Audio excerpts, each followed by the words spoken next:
So a few days ago, I released a video where I beat a tier 4 Enderman boss in Crimson armor without an Ender Relic, to which this guy hit me up on Discord, which made me question my safety. But because of this, I thought I'd make a guide to it. So let's start out with the gear. So first of all, you'll need an Atom Split Katana.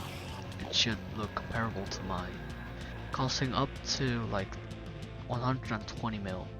You'll want some healing items, like the One of Atonement, Overflux Power Orb. The Floor Zombie Sword isn't required. I usually replace it with the Ragnarok Axe. And for the hit space, you want some summons with the Necromancer's Sword.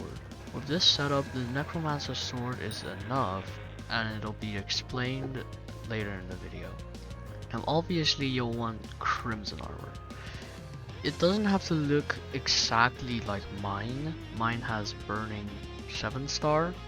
10-star hot should be enough. For the rest, you'll have to like copy it, except for the gemstone slots. As you see, you won't be wearing the full Crimson set. You will be pairing it with a Reaper mask. The Reaper mask doubles your vitality, basically doubling your survivability. But 200 vitality isn't enough, and that's where attributes come in. Each piece on my Crimson armor has vitality 6. Now, vitality 5 on each piece should be enough, but that won't make you reach enough vitality to survive. And that's where equipment come in. The equipment can't just be bought with the attributes on them. Upgrading it is really expensive. I just recommend vitality 4 or 5. It doesn't really matter which equipment pieces you're buying, apart from the gas cloak. The gas cloak restores 1% of your HP every second, which is also buffed by your vitality. See where I'm going with this? Now, one thing to mention about vitality is that you'll need a tier 3 Kudra completion to use it.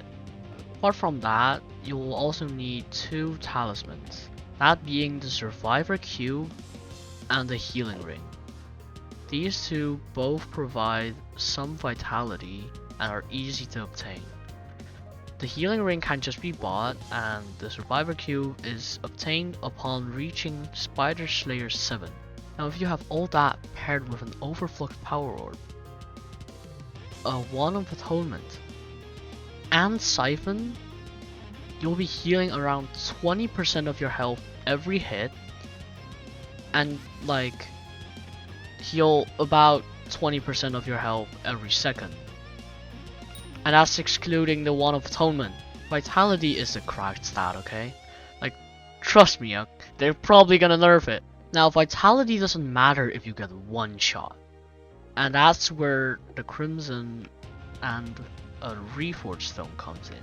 Usually when fighting the Enderman boss, you'll probably be using a Reforged like Hurtful, Itchy, Silky, or something like that.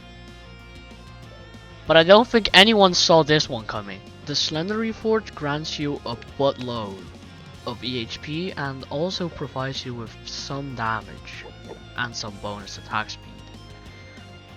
The bonus attack speed is useful to proc Siphon more, and the EHP provided by the Slender Reforged is actually cracked. As you could see in my video, the Ender Relic and Ender Artifact aren't really needed, but they are really useful. If you have an Ender Artifact or Relic, you can probably replace the Reaper Mask with a Crimson Helmet.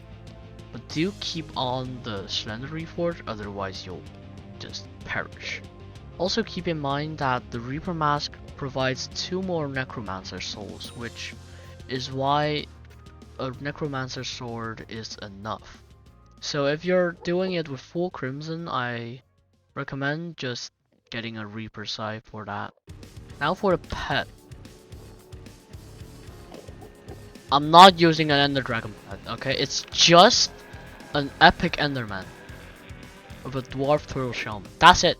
Now with all that, you should have around 40k EHP and a bit more than 400 vitality. And with that, let's take a look at the boss fight itself. For this, I'm going to pull up the video and react to it.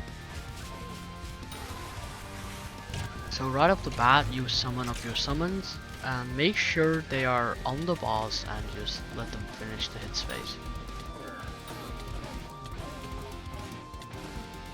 You can hit the boss during the spinning phase using Crimson. It doesn't deal damage, but it does stack up Venomous. You should stop hitting the boss about 1 second before the boss goes out of its spinning phase. That's because Venomous actually procs the Crimson stack, dealing even more damage.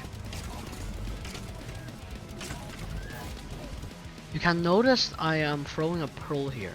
Now, throwing the pearl spawns an Enderman, and by killing it you stack up your Crimson stack. The Crimson Slash ability is really important in your damage output when using Crimson, so you want to keep your Crimson stack at 10. Though don't throw 2 pearls at the same time, otherwise you'll just die.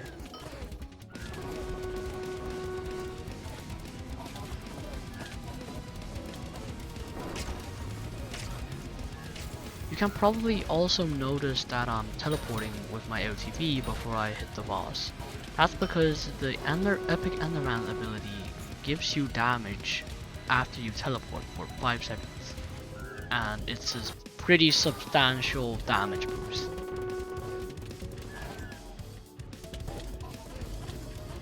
And that's the tier 4 Enderman in 1 minute and 15 seconds.